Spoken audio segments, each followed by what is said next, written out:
আমার গোলাটারে বাইরে লাইছে না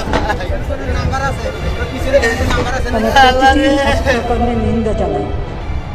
যে সকল ঘটনা ঘটেছে তা কখনোই কাম্য ছিল না।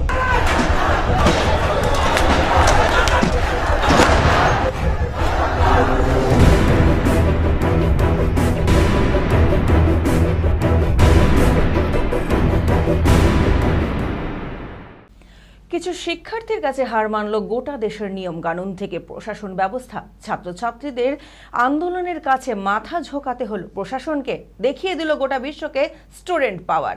হ্যাঁ, আমরা কথা বলছি বাংলাদেশের কোটা সংস্কার আন্দোলন নিয়ে। নমস্কার, আপনারা দেখছেন টিভি24 বাংলার সঙ্গে রয়েছি আমি সুস্মিতা। আর আমার সঙ্গে স্টুডিওতে এই মুহূর্তে রয়েছেন বিশিষ্ট আইনজীবী আবু বকর সিদ্দিকী মহাশয়। নমস্কার দাদা, আপনাকে স্বাগত আরো একবার আমাদের সাথে স্টুডিওতে।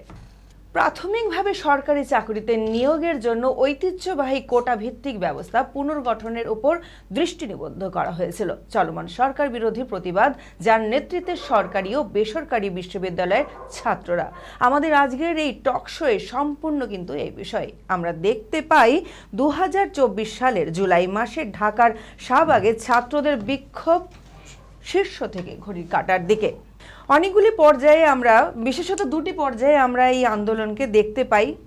6 থেকে 9 জুন প্রথম এই 3 দিন ব্যাপী চলে এই আন্দোলন। দ্বিতীয় এবং প্রধান পর্ব ছিল 3 সপ্তাহ 2 দিনের, যেটা শুরু হয়েছিল 1 জুলাই থেকে। এবার আমাদের জানবার বা আলোচনার বিষয় যেগুলো, সেগুলো প্রথমে যেটা, আমাদের দেশে কি এই কোটা সংরক্ষণ এখনো প্রয়োজনীয়তা আছে? আমাদের দেশের কথা দিয়ে শুরু করি। ভারতবর্ষ 1947 সালে স্বাধীন হয়েছে এবং পরাধীনতার শৃঙ্খল থেকে মুক্ত হয়েছে। ঠিক তাই। তো এটা তো এমনি এমনি হয়নি। বহু জীবন গেছে, বহু রক্ত গেছে, বহু সম্পত্তি গেছে, তার বিনিময়ে আমরা স্বাধীনতা পেয়েছি। একদম। তো যারা রক্ত দিয়েছেন, যারা জীবন দিয়েছেন, যারা বহু ত্যাগ স্বীকার করে স্বাধীনতাকে এনেছেন, তাদের তো একটা আশা ছিল যে আমাদের ছেলে মেয়েরাই শুধু ভোগ করবে, এটা তো ছিল না। সারা দেশের মানুষ একদমই তাই, আমার দেশের সম্পদ ভোগ করবেন, আমার দেশের রাজনৈতিক অধিকার, নিয়ন্ত্রণের অধিকার পাবেন এবং সে যেমন ভাবে যোগ্য যে জায়গায় ঠিক সেইভাবে পাবে। তো সুতরাং এখানে সেই জায়গায় কোটার কিন্তু কোনো সংরক্ষণের কোনো প্রয়োজন ছিল না। একদমই তাই। তৎসত্ত্বেও দেখা গেছিল যে আমাদের সমাজে যারা আর্থিকভাবে পিছিয়ে পড়া, শিক্ষা দীক্ষার ক্ষেত্রে যারা পিছিয়ে পড়েছেন, তাদের জন্য কিছুটা অন্তত টেম্পোরারিলি তাদের একটা কোটার প্রয়োজন ছিল, যে তারা সেই কোটা পেলে পরে নিজেদেরকে স্বাবলম্বী হতে পারবে এবং একটা সমাজ যখন উন্নয়নমূলক কিছু করবে বা সমাজের উন্নয়ন যখন আমরা বলবো বা সমাজকে যখন স্বাবলম্বী বলবো, সেই সময় কিন্তু প্রত্যেকেরই দরকার যে তারা আর্থিক দিয়ে সক্ষম। যে কথা বলছিলাম যে স্বাধীনতাকামী মানুষ, তারা কিন্তু শুধু যারা স্বাধীনতা অংশগ্রহণ করবেন তারাই শুধু ভারতবর্ষের সম্পদ, ভারতবর্ষের ঐশ্বর্য, ভারতবর্ষের সুবিধা অসুবিধা বা রাজনৈতিক ভোগ করবেন, এই মানসিকতা নিয়ে কিন্তু তৈরি হয়নি। ঠিক তাই। তারা নিয়েছিলেন যে আমরা আমাদের দেশকে তৈরি করব, ভারতবর্ষের মানুষ আর্থিক দিয়ে, সামাজিক দিক দিয়ে, সমস্ত দিক দিয়ে সুখে এবং শান্তিতে থাকবে এবং পরাধীনতার গ্লানি তাদেরকে ভোগ করতে হবে। ঠিক তাই। এমনকি আমার যেটা মনে হয় যে সে সময় যারা স্বাধীনতার জন্য লড়াই করেছেন, তারা কখনোই ভাবেননি পরবর্তীতে এর বেনিফিট তারা বা তাদের পরিবারের কেউ পাবে। অবশ্যই। তারা কিন্তু শুধুই দেশের স্বার্থে লড়েছেন, কি তাই না? অবশ্যই অবশ্যই। পরবর্তী জিজ্ঞাসা, এই যে এ গ্রেডের যে চাকরিগুলো, এই যেমন ধরুন ডাক্তার, ইঞ্জিনিয়ার বা সরকারি উপরি পদের যে চাকরিগুলো, সেখানে যে মানে কোটায় যে যারা পাচ্ছে মেধার ভিত্তিতে না পেয়ে, সেখানে সেই কাজগুলোর জন্য কি সাধারণ মানুষ সুরক্ষিত? মনে করুন একজন, তার শুধু এই কোটা ভিত্তিকে সে ডাক্তার হয়ে গেছে, সে কি প্রপারলি একটা অপারেট করতে পারবেন বা একটা চিকিৎসা করতে পারবেন একজন সাধারণ মানুষ? এটা কোনোভাবেই সম্ভব নয়। সম্পূর্ণ ডাক্তার, ইঞ্জিনিয়ার বা বিশেষ করে বুদ্ধিজীবী সংক্রান্ত যে সমস্ত একদমই তাই। কাজকর্মগুলো হ্যাঁ। সেগুলো মেধা ব্যতিরেকে হওয়া সম্ভব নয়। কেননা আমি একটা ইঞ্জিনিয়ার, আমার চিন্তাধারা ক্রিয়েটিভ হবে, ঠিক তাই। আমাকে কিছু প্রোডাকশন করতে হবে, নতুন নতুন ক্রিয়েট করতে হবে কিছু। তো সেই মেধা যদি আমার না থাকে, সেই শিক্ষা যদি আমার না থাকে, সেই দক্ষতা যদি আমার না থাকে, ন্যাচারালি আমি ওই কাজটা প্রপারলি করতে পারবো না, ঠিক। এবং সেটা সমাজের বিশেষ কোনো কাজে লাগবে না। একদম একদম একদম তাই। ভারত স্বাধীনতা পেয়েছিল 47-এ, তারপর থেকে যে এই কোটা সংরক্ষণ, একজনের চাকরি তার পরবর্তীতে তার পরিবারের অন্য কেউ চাকরি, যেন বংশ পরম্পরার মতো কিছু হস্তান্তরিত হয়ে চলছে। জেনারেল ক্যাটাগরির মেধারা কি পিছিয়ে পড়ছে না এই কারণে? অতি অবশ্যই এ ঘটনা সত্যি যে কোটার কারণে যারা মেধা যাদের নেই তারা এগিয়ে যাচ্ছে, এবং মেধাহীন ব্যক্তি কিন্তু যাদের মেধা আছে তারা সেই যথাযোগ্য জায়গাটা পাচ্ছে না, এবং তাদের মেধা অনুযায়ী তারা সেই কর্মক্ষেত্রে তারা সমাজকে কিছু দিতে পারছে না, বা সমাজকেও দিতে পারছে না, নিজের পরিবারকেও দিতে পারছে না, নিজের বিবেককেও দিতে পারছে না। খুব স্বাভাবিকভাবে একজন মেধাসম্পন্ন ব্যক্তি যখন রাস্তায় ঘুরে বেড়াচ্ছে, তখন আর 5 জনের মনেই হচ্ছে যে এই মেধা নিয়ে আমাদের কোনো লাভ নেই, এই মেধা কোনো কাজে লাগবে না। মানুষের ডিপ্রেশন, এত পড়াশোনা করছি, সম্পূর্ণ কেন হতাশা। এই একাডেমিক এই আমার মার্কস অবশ্যই কি কাজে লাগবে? কেননা আপনাকে ছোট্ট নিদর্শন দিই আমি একটা উদাহরণ। এই যে দেখছেন যে ধর্মতলায় বা শহীদ মিনারের নিচে মেধা যাদের আছে সে সমস্ত টিচারদের নেওয়া হয়নি, তারা রাস্তায় বসে বসে চিৎকার করছে। যাদের মেধা নেই তারা পয়সা দিয়ে চাকরি কিনে নিয়েছে, তো তারা কতটুকু শিক্ষা দিতে পারবে? শিক্ষার ক্ষেত্রে আজকে সেইটাই নৈরাজ্যের সৃষ্টি হয়েছে, এবং সমাজ ক্ষতিগ্রস্ত হয়েছে। আর যারা মেধাসম্পন্ন ছাত্র বা ছাত্রী বা ব্যক্তি তারা পিছিয়ে পড়ছেন চিন্তার ক্ষেত্রে, হতাশায় ভুগছেন।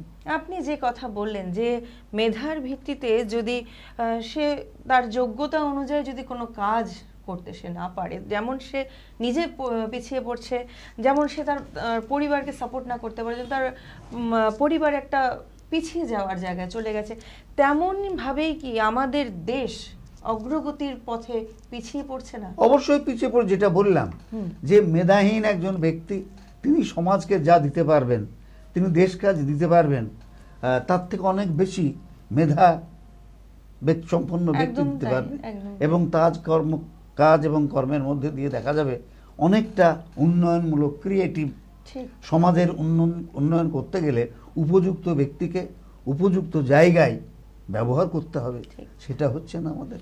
আপনারই প্রসঙ্গ তুলে, বা আপনি একটু আগে যে কথা বললেন যে বুদ্ধিজীবী বা এই যে ডাক্তার ইঞ্জিনিয়াররা, এই যে এ গ্রেডের চাকরিগুলো, এই চাকরিগুলো অন্তত মেধার ভিত্তিতেই হওয়া উচিত। দেখুন, শুধু ডাক্তার ইঞ্জিনিয়ারিং বলে নয়, উদাহরণ হিসেবে অবশ্যই উদাহরণ হিসেবে বললেন, তবে যেখানে মেধার কাজ সেখানে মেধা সম্পন্ন ব্যক্তি ছাড়া অন্য কাউকে দিয়ে সম্ভব নয়। একজন স্কুল টিচারের কথাই যদি বলি, একটা স্কুলের একটা ক্লাসে 50 থেকে 100 জন শিক্ষার্থী রয়েছে, যদি একজন প্রপার টিচার যার নিজস্ব ঠিকঠাক জ্ঞান নেই, তিনি অন্যকে কি জ্ঞান কি করে প্রদান করবেন? এবং সেই জন্যই তো বলছি, আজকে দেখুন না, কোন স্কুলে আমাদের দেশের সঠিকভাবে লেখাপড়া হয় না, আর যতটুকু লেখাপড়া হয় তার থেকে ছাত্রছাত্রীরা বেশি কিছু শিখতে পারে না। আক্ষরিক জ্ঞান হয়তো হতে পারে, কিন্তু প্রকৃত অর্থে যে জ্ঞান তার থাকা দরকার সেই জ্ঞান তো তারা পাচ্ছে না। উপরন্তু একজন মেধাবী ছাত্র সে উপযুক্ত শিক্ষার অভাবে তার মেধাটাও কিন্তু নষ্ট হয়ে যাচ্ছে। ঠিক তাই। এই একই রকম ভাবে আমি বলতে চাই, মনে করুন একটা ব্যাচে, আমি 2024 চলছে, 2024-এ কিছু শতাংশ মেধা চাকরি পেল, কিছু শতাংশ কিছুভাবে চাকরি পেল। এইবার মনে করুন যখন কোনো একটা এরকমই কিছু একটা প্রক্রিয়া চলছে যেখানে এই চাকরিগুলো, যেমন আমরা দেখতে পেলাম কিছুদিন আগেই স্কুল টিচারদের চাকরি চলে গেল, সবাইকে তো একভাবে মাপা হয়ে যাচ্ছে, তাই নয় কি? এটা কি অন্যায় নয়? অবশ্যই এটা শুধু অন্যায় নয়, এটা বলবো নৈতিক অপরাধ। সবাইকে সাধারণ মানুষ একইভাবে জাজ করছে, আরে ও তো স্কুল টিচার, যে মেধা হিসেবে পেয়েছে তাকে ওই একই ক্যাটাগরিতে সেও টিচার এও টিচার। ঠিক। কাজে সেই দিক দিয়ে আমরা অনেকটাই পিছিয়ে যাচ্ছি। ঠিক। আমাদের ছেলে মেয়েরা সঠিক লেখাপড়া শিখতে পারছে না, জ্ঞান অর্জন করতে পারছে না, সঠিক জায়গায় প্রোভাইডেড হতেও পারছে না। ঠিক ঠিক তাই। তাহলে একদিকে যেমন সমাজের উন্নয়নের জন্য মেধাবী ছাত্রদেরকে বাদ দিয়ে, ব্যক্তিকে বাদ দিয়ে অন্যদেরকে কোটা সিস্টেমে নেওয়া হচ্ছে, তাদের ক্ষেত্রে দেখা যাচ্ছে সামাজিক শুধু ক্ষতি নয়, অন্যদিকে যেটা হচ্ছে যে একজন যেটা টিচার বলছেন, তিনি সেই মেধাসম্পন্ন টিচার যদি না হন, তাহলে আরেকজনের মেধাকে তিনি ক্ষুরোধার করতে পারবেন না। বর্তমানে জেনারেশন আমরা দেখি অনেকটা আপডেট টাইপের, তারা নিজেদের চিন্তা ভাবনা অনেক আগেই প্রকাশ করে। কিছু বছর আগে পর্যন্ত গুরুজনের সামনে কিভাবে কি কথা বলতে, এখনকার ছেলে মেয়েরা মানে মুক্তভাবে কথা বলতে পারে। সেভাবে যদি বলি, আমরা দেখি যে উদাহরণ হিসেবে অনেক চোখে পড়েছে এরকম, উনি আমাকে কি শিক্ষা দেবেন ক্লাসে, আমি তো জানি যে উনি কিভাবে, এই ধরনের কথাবার্তাগুলো যে হচ্ছে, লোক এই শিক্ষাটাও তো একটা অন্য জায়গায় পৌঁছে যাচ্ছে, ঠিক তাই নয়? অবশ্যই ব্যবহারিক জীবনে তার চাল চলন আচার ব্যবহারে অন্যরকম জিনিস। এমনকি সমাজ কি মনে হয় না আপনার অন্য পথে যারা প্রভাবশালী বিত্তবান, তাদের সন্তানেরা জানে যে আমার চাকরি হয়ে যাবে, কারণ আমার ফ্যামিলি, পিতামাতা বা আমার যে গার্জিয়ান রয়েছে সে একটা ব্যবস্থা করে যাবে। এটাও কি এক ধরনের কোটা নয়?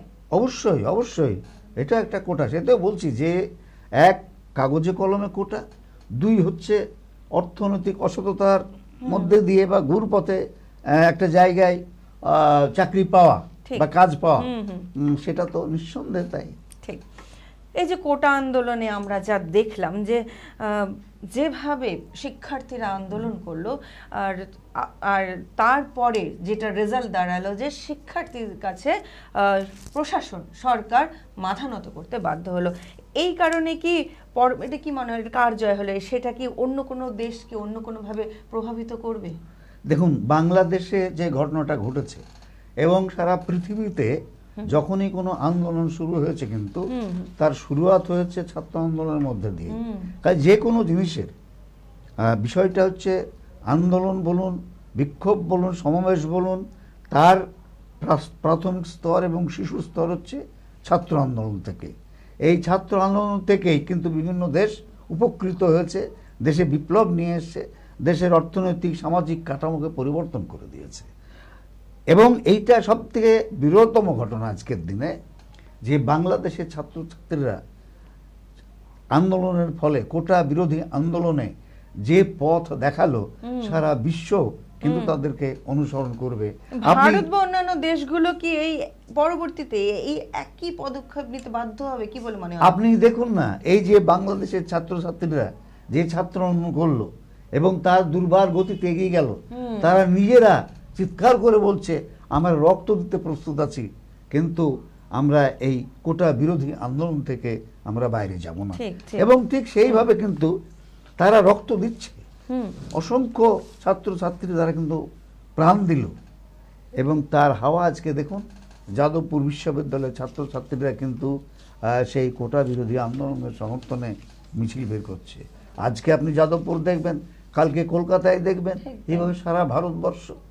এবং এর আগেও আমরা দেখেছি প্যালেস্তাইনে ইসরায়েলের গণহত্যার বিরুদ্ধে ছাত্র আন্দোলন করেছে, সারা বিভিন্ন জায়গায় ছড়িয়ে গেছে। সুতরাং ছাত্র আন্দোলন যে শুরু হয়েছে কোটা বিরোধী, সেটা অত্যন্ত যথাযথ, এবং যেটা বাংলাদেশে শুরু হয়েছে তা ভারতবর্ষ থেকে শুরু করে পৃথিবীর বিভিন্ন জায়গায় ছাত্রছাত্রীদেরকে এবং মুক্তমনা মানুষদেরকে, স্বাধীন চেতা মানুষদেরকে, উদার এবং দেশপ্রেমিক মানুষদেরকে অনেক বেশি সাহায্য করবে। আপনি কি এই ছাত্র আন্দোলনের বা এই ছাত্র দলের পক্ষে না বিপক্ষে? দেখুন, আপনাকে একটা কথাই বললাম, যে সমস্ত দেশের উত্থান হয়েছে, যে সমস্ত দেশে বিপ্লব হয়েছে, সে সমস্ত দেশে ছাত্র আন্দোলন থেকেই শুরু হয়েছে। কিন্তু কাজেই ছাত্র আন্দোলনকে আমাদের সম্মান করতে হবে। ছাত্র আন্দোলনই আগামী দিনে, কেননা এরাই হচ্ছে আগামী দিনের ভবিষ্যৎ নাগরিক। এই নাগরিকরা দেশকে সুসংগত করবে, এই নাগরিক দেশটাকে চালাবে, এবং যত রকমের ভবিষ্যৎ উন্নয়নের সম্ভাবনা এই ছাত্রগুলোকে দিই। সুতরাং সেই দিক দিয়ে আমি অবশ্যই ছাত্র আন্দোলনের পক্ষে। আপনি কি বার্তা দেবেন ছাত্রদের এই মুহূর্তে? আমি অন্তত পক্ষে এইটুকুই বলতে পারি যে ছাত্র বন্ধু তোমরা এগিয়ে যাও, যেটা ন্যায়ের পথে তোমরা সংগ্রাম করো, সত্যের পথে সংগ্রাম করো, নিজের পরিবারকে, নিজের সমাজকে এবং দেশকে ধন্য করো এবং গর্বিত করো। প্রশাসনের কি করা উচিত বলে আপনার মনে হয় এই কোটা সংরক্ষণ নিয়ে? দেখুন, প্রশাসন সব দেশই আজকে আমাদের যা দেশ, আপনি তো একজন আইনজীবী, আপনি আইন সংক্রান্ত ব্যাপারগুলো নিয়ে অনেকটা বেশি অবগত। এরকম কি কোনো ধারা বা কিছু আছে যেখানে এই ধরনের কোনো আইনচ্যুত, যেমন আমরা জানি 2018 সালে বাংলাদেশের ঘটনাটাই এই মুহূর্তে আমি আপনার সামনে তুলে ধরি যে বাংলাদেশ হাইকোর্ট কর্তৃক 2018 সালে সরকারি সার্কুলারকে বেআইনি ঘোষণার মাধ্যমে সরকারি চাকরিতে প্রাক 2018 সালের কোটা পদ্ধতি পুনর্বহাল করা হয়েছে। বাংলাদেশের সকল সরকারি চাকরিতে কোটার পরিমাণ কমানো, এই সমস্ত দাবি দাওয়াগুলো আমাদের এখানেও কি এরকম সংক্রান্ত কোনো আইন তৈরি বা সেটা রিনিউ হয়েছে বা সেটাকে এখন এই মুহূর্তে রদ করা উচিত? এইটা আমাদের দেখুন, আমাদের দেশে তো কোটা শুরু হয়ে গেছে। আমাদের মেধা শুধু নয়, ধর্ম, জাতি, বিভিন্ন ধরনের অজুহাত দেখে আমাদের দেশে সংরক্ষণ নীতি কিন্তু চলছে। এবং এই সংরক্ষণটা যারা সংবিধান তৈরি করেছিলেন তাদের একটা চিন্তা ভাবনা ছিল, এটা কিন্তু চিরন্তন নয়, এটা আপাতত টেম্পোরারি বিকাশের জন্য, আর্থিক বিকাশের জন্য। একটা জায়গায় গিয়ে আর সেখানে প্রয়োজন হবে না, তখন মেধাই হবে মূল মাপকাঠি। সমাজ সবাই একটা অংশ পিছিয়ে থাকবে আর একটা অংশ এগিয়ে থাকবে, সেটা নয়। সমস্ত স্তরের মানুষকে এগিয়ে যেতে হবে। এই কারণে কোটা সিস্টেমটা ছিল বা এখনও আমাদের দেশে আছে। তবে আমাদের দেশে যে কোটা আজকের দিনে যে ব্যবহার হচ্ছে, সেটা ভোটের দিকে তাকিয়ে রাজনৈতিক কারণে হচ্ছে। এ কোটার কিন্তু প্রয়োজন নেই, এ সংরক্ষণের কোনো প্রয়োজন নেই। আমার মনে হয় যে এই সংরক্ষণগুলো যদি কিছু থেকে থাকে বা প্রয়োজন হয়ে থাকে, একমাত্র ধর্ম বা অন্য কোনো দিক ভেবে নয়, এটা একমাত্র আর্থিক কথাটা বিবেচনা করে, আর্থিক দিক দিয়ে এরা পিছিয়ে আছে, যারা সামাজিক দিক দিয়ে অনেকটা পিছিয়ে আছে, তাদেরকে নিয়ে আসার জন্যে যতটুকু প্রয়োজন সংরক্ষণ, এবং যতদিন প্রয়োজন, চিরন্তন নয়, এটা উচিত নয়। যে চিন্তা ভাবনা বা ধারণাকে মাথায় করে আমাদের সংবিধান লেখা হয়েছিল, বর্তমান সময়ে এসে আপনার কি মনে হয় সেই সংবিধানের কিছু আপডেশন করা উচিত? দেখুন, যে কোনো জিনিস যখন শুরু হয় ভারতবর্ষে, তো যে সংবিধান তৈরি হচ্ছে অনেক বড় বড় মাথা এবং অনেক সময় অনেকভাবে চিন্তা ভাবনার পরে কিন্তু ভারতবর্ষের সংবিধান তৈরি হয়েছে। এটা ছোটখাটো ব্যাপার নয়। অনেক দেশে আছে যেখানে সংবিধানই নেই, অথচ দেশটা চলে।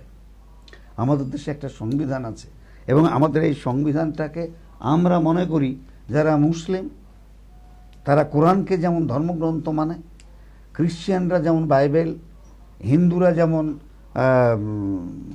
গীতা মানে ধর্মগ্রন্থ হিসেবে মানে, যদিও হিন্দু ধর্মে কোনো বিশেষ কোনো ধর্মগ্রন্থ নেই, তাহলে মোটামুটি আমরা গীতাকে মানি। তো আমি মনে করি ভারতবর্ষে যেভাবে তৈরি হয়েছে সংবিধানটা, সেটা কিন্তু ওই ধর্মগ্রন্থের সমান মর্যাদা দেওয়া উচিত।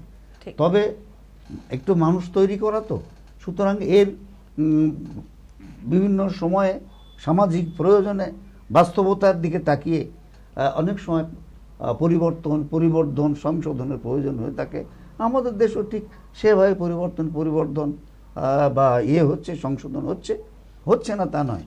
কিন্তু আজকের দিনে সবথেকে বড় সামাজিক উন্নয়নকে বাদ দিয়ে আমরা দেখছি আমাদের রাজনৈতিক বিকাশটা কিভাবে হতে পারে। রাজনৈতিক দলগুলো তাদের ক্ষমতা পাওয়ার জন্যে বেশি সংখ্যক মানুষের সমর্থন পেতে পারে, এইটাই কিন্তু এখন মূল উদ্দেশ্য হয়েছে। আস্তে আস্তে আমাদের ভারতবর্ষের সংবিধান পদদলিত হচ্ছে, এটুকু আমি বলতে পারি। একদিকে যেমন মেধারা বলছে যে কোটা সংরক্ষণে তাদের যে অধিকার, সেখান থেকে তারা বঞ্চিত হচ্ছে, অপর দিকে এই যে এসসি কাস্ট, এদের যে ছাত্রছাত্রীরা, তারাও ভয় পায় যে যদি কোটা সংরক্ষণ উঠে যায়, তারা কি সমানে একই একাডেমিতে তারা শিক্ষা গ্রহণ করতে পারবে, পার্সু করতে পারবে, অথবা তাদেরকে নেগলেক্ট না করে কি চাকরি সমানে শুধুই মেধার ভিত্তিতে তাদেরও দেওয়া হবে? আমি কিন্তু একটা জিনিস বললাম যে এটা সাময়িক কারণে সেই শ্রেণীর মানুষকে এগিয়ে নিয়ে আসার জন্য অবশ্যই এটার কিছুটা প্রয়োজন আছে, কিন্তু এটা চিরন্তন নয়। তা যদি হয়ে থাকে, দেখুন একজন ভিখিরি, তাকে যদি প্রতিদিন আপনি ভিক্ষে দেন, তাতে যদি ওর পেট ভরে যায়, ক্ষুধা মিটে যায়, সে কিন্তু কাজের দিকে এগোবে না। ঠিক এটাও কিন্তু তাই। এটা ভিক্ষাবৃত্তি দিয়ে যদি আমরা শিডিউল কাস্টটি বলি, অন্য ধর্মীয় বা অন্য মানুষকে এগুলো দিয়ে যদি আমরা বলি ভিক্ষা দিয়ে তুমি চালাও, তারা কিন্তু আর জীবনে মেধার দিকে এগোবে না, প্রতিযোগিতার দিকে এগোবে না, তারা পিছিয়ে যাবে। চাকরির গ্রেড অনুযায়ী কি কোটা ব্যবস্থা করা যেতে পারে? অবশ্যই করা যেতে পারে। যেমন ধর এক একজন এক একটা ক্যাটেগরির বিষয় আছে, যেখানে মেধার বিশেষ প্রয়োজন হয়, সেসব ক্ষেত্রে অবশ্যই করা যেতে পারে। কিন্তু যেখানে মেধা একান্তই প্রয়োজন, সেখানে অবশ্যই মেধার বাইরে অন্য কোনো কিছুই করা যেতে। ঠিক তাই। আমরা এতক্ষণ এই মুহূর্তে আমাদের দেশ রাজ্যে যে সবচেয়ে বড় মূল প্রশ্ন ওঠে চাকরি বা এই সমস্ত বিষয়গুলো নিয়ে যে আন্দোলন, যে সমস্যাগুলো প্রতিনিয়ত আমাদের চোখে পড়ছে, সেই বিষয়গুলোই আজ আমরা দর্শকের সামনে উপস্থাপন করার চেষ্টা করলাম। আবু বাক্কারদা আমাদের আজকে ভীষণভাবে উপকৃত করলেন যে এই কথাগুলো ডিসকাশন হওয়া আমাদের মনে হয় আজকে খুব এই সমসাময়িকে খুব প্রয়োজনীয় ছিল। অনেক ধন্যবাদ দাদা আপনার মূল্যবান সময় আমাদের দর্শকদের দেওয়ার জন্য। আমরা পরবর্তীতে এই যে সমসাময়িক ঘটনা বিষয় নিয়ে আমরা আরও আমাদের পর্দায় উঠে আসব। ততক্ষণ ভালো থাকুন, সুস্থ থাকুন। পরবর্তীতে দেখা হবে অন্য কোনো বিষয় নিয়ে। দাদা নিশ্চয়ই সঙ্গে আমাদের থাকবে। নমস্কার।